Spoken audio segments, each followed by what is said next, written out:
You ever look at, say, an online product description and just kind of skim it, wondering, like, what am I actually missing? Is there real gold hidden in all that text? Hmm. Well, that's exactly what we're doing today. We are diving deep into one specific Amazon product page. It's for these 1030 by 50 Zoom binoculars for adults, says they're high-powered military binoculars for bird watching, hunting, concerts, all sorts of things. Lists BAK4, FMC lens, low light vision, the whole 9 yards. Yeah, so our source is just this one Amazon listing, but it's got everything, the tech specs, the features, tons of customer reviews, good and bad, and even, the extra stuff like protection plans.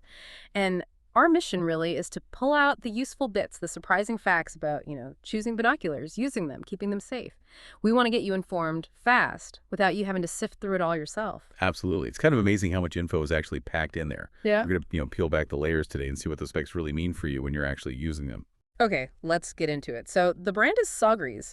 They're 1030 by 50 Zoom binoculars for adults, listed at $148.99. That 1030 by 50, that seems like the headline feature. For someone maybe familiar with optics, what does that range, that 10 to 30 times zoom, actually tell us? Is it all upside? That's a great place to start. So the 1030x means you can adjust the magnification. You can see things 10 times closer, or zoom all the way into 30 times closer. The big advantage is versatility. Right? You could be watching, say, a whole stage at a concert, then zoom right in on the guitarist's fingers, or scan a field for deer, then focus right on one that's like 1,000 yards away. It mentions 235 feet, too, so it covers a lot. Okay, versatile. But you mentioned trade-offs earlier. Yeah, exactly. The main trade-off with high zooms, especially variable zoom like this, is stability.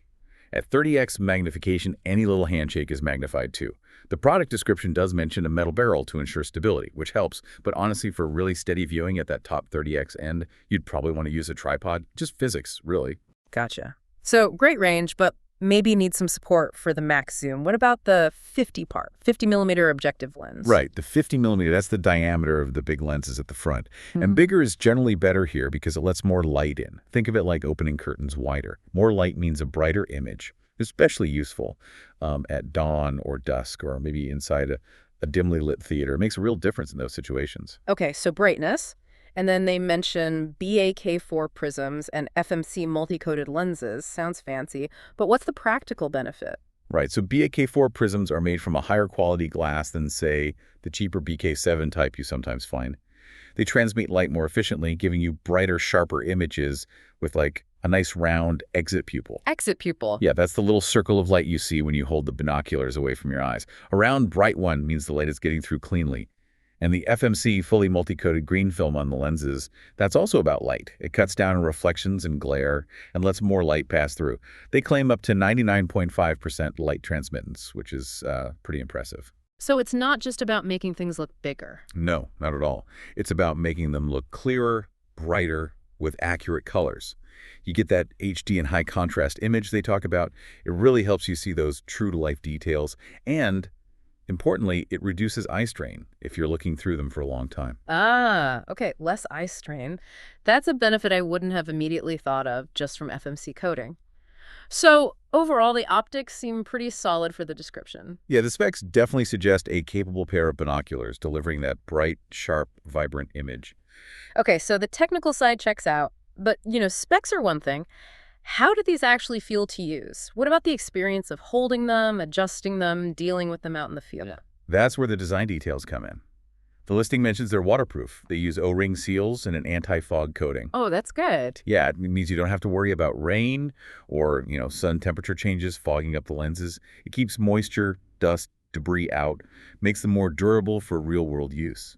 I've definitely had binoculars fog up. It's super annoying. Exactly. And they mention an unscented rubber armor coating with a non-slip fingerprint construction. So basically, they should be comfortable and secure to hold, even if your hands are wet or cold. Plus, that armor adds shock resistance. They seem built to last. Right. And adjustability for different people. Yep, they have a ridge design that lets you adjust the distance between the eyepieces to match your eyes. Critical for comfortable viewing for most adults. And there's a smooth zoom joystick, they call it, for changing magnification between 10x and 30x.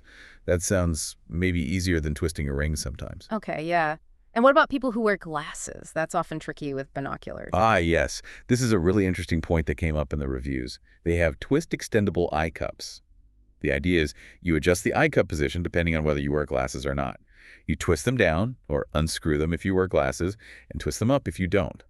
This sets the right eye relief, the distance from the eyepiece lens to your eye. And does it work? According to at least one reviewer, Jianpeng Wu, it was a game changer. They said it eliminated the black circles around the edges you often get when using binoculars with glasses. So yeah, a small detail, but hugely important for usability for some people. That's fantastic. It really shows how those little design things matter. Okay, so the AI summary of customer reviews mentions things like well-built, extremely clear visuals, sharp detail, and easy to use, especially for beginners. Sounds mostly positive. Overwhelmingly positive, yes. But like with any product, digging into the individual reviews reveals some nuances. Like what? Well, weight, for instance. Some people said they were not too heavy or even light. Others described them as a little heavy or clunky. Conflicting. Yeah. The product description itself kind of hints at this. It mentions needing that metal barrel for stability, which adds weight.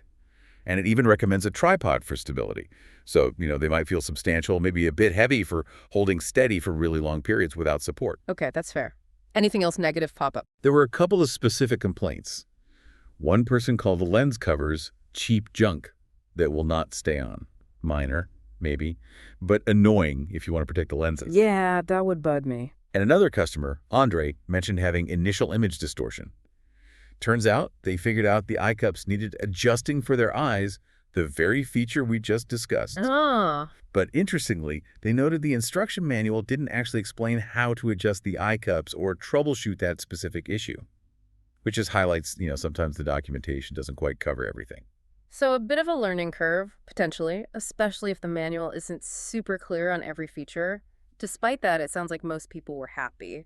Definitely. Lots of comments about being easy to use, having very clear visuals, and delivering great quality and viewing clarity, even from people who said they were beginners. And several people specifically praised the phone attachment that comes with it for taking pictures through the binoculars. So that was a nice bonus for many. Okay, so we've got the optics, the usability, the customer feedback. What about the bigger picture, like investing in something like this? What about support, warranty, that kind of peace of mind? Right. That's a crucial part of the value, especially when you're spending, close to $150. First off, customers really emphasize the value for money. Comments like, pretty nice for the price and well worth the price kept coming up. And when you think about it, getting those BAK4 prisms, the FMC coatings, the waterproof build, that zoom range, you often pay significantly more for binoculars with those kinds of features. So $148.99 seems to hit a really good spot, offering premium-ish features without that top-tier price. That's a key takeaway for someone watching their budget. That makes sense. Good value. Yeah. What about backing it up? Well, the manufacturer, Sogries, offers a 10-year warranty, which is pretty substantial, plus 24-hour customer service. That shows some real confidence in the product and commitment to support. 10 years is a long time for electronics or optics these days. It really is. And then you've got Amazon's own support layer, too. All right, what does that include again? Amazon offers free support options. You can usually get live help via phone or chat. They can provide the manufacturer's contact details, and often there are troubleshooting guides or videos right there on the product page or through Amazon's support system. It's a good first line of defense for minor issues. Okay. And then there are those extra protection plans, right? Asurion, I think. Exactly. This is where you get into optional paid protection. Amazon offers Asurion plans. You can usually get a 2-year plan here at $16.99 or a 3-year plan for $23.99. And what do those actually cover? This is important. They typically cover accidental damage, drops, spills, cracked parts right from day one. That's often not covered by the manufacturer's warranty. Then they also cover malfunctions, but usually after the manufacturer's warranty expires, so it extends that coverage for mechanical or electrical breakdowns. So drops and spills immediately, breakdowns later. Generally, yes. And there's also sometimes a monthly Complete Protect plan, like $16.99 a month here, that covers all your eligible Amazon purchases, past and future, up to a certain claim limit per year. But that's more for people buying a lot of stuff. Right, and making a claim. Easy. They usually advertise a quick and easy claims process, often online or by phone. You might get an Amazon e-gift card for the replacement cost, or they might arrange a repair or replacement. The key thing is you usually have to buy the plan with the product or within 30 days, and they don't cover problems that existed before you bought the plan. Okay, so that warranty, the Amazon support, and these optional plans, they all sort of layer together to give you confidence in the purchase long term. It's not just about the binoculars themselves on day one. Precisely. It's the whole package: the product performance, the build quality, the value, and the safety net of support and protection options. That combination is what makes for overall satisfaction. So we started with just, a seemingly standard Amazon page for binoculars, and we've gone from decoding 1030 by 50 and BAK4 to understanding why twist-up eye cups matter, and even digging into the fine print of protection plans. Quite a journey from just a sales listing. It really shows you, doesn't it? If you take the time to really look at all the pieces, the specs, sure, but especially the user reviews, the Q&A, the support details, you can learn so much more than just the marketing highlights. You get a much clearer picture of what you're actually buying into. Helps you spot the real gems and maybe avoid potential headaches, too. Absolutely. It makes you think. What hidden layers of information might you uncover by doing your own deep dive into everyday products or services that you use or plan to purchase?